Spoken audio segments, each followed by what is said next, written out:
one other story I'll tell you. Is in our group, in my office there, we had the base bombardier there, the base navigator, we had the engineering department, and our department is S3, and we were in charge of it. And the bombardier, the guy's name was Guzik. He was the best bombardier, and he trained other people how to be excellent bombardiers, you know what I mean. His name was Guzik. He comes from Chicago.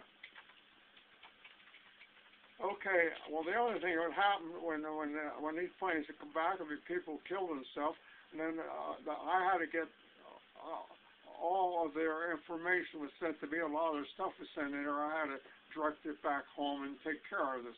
I didn't physically take care of it. People took care of it. So what happened when Guzik was shot down and didn't get back, we went back and opened up his trunk and his possessions, stuff, get rid of it.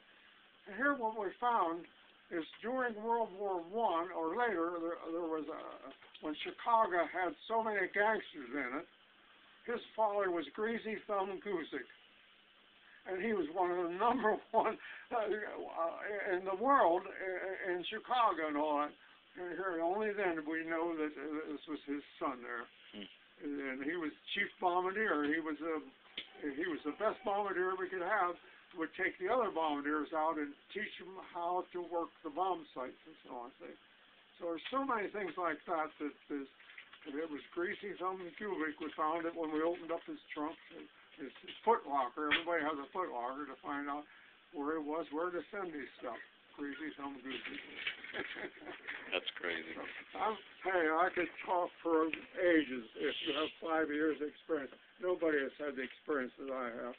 That is, I've seen it all. They'll win, but they didn't see what I saw because I was a base sergeant major of the 490th Bomb Group. And don't forget that Black F. Helton was one of the greatest guys I've ever met. He wasn't the best checker player, but he was the bravest person, and the people loved to fly with him. They felt good to fly with him, rather than somebody that was afraid or didn't know what to do. He was a brave man. And these are the extremes that you get. So, Mr. Vogelsong, thank you very much for your time. Okay. Well, It's been a pleasure. What are you going to do with all that stuff?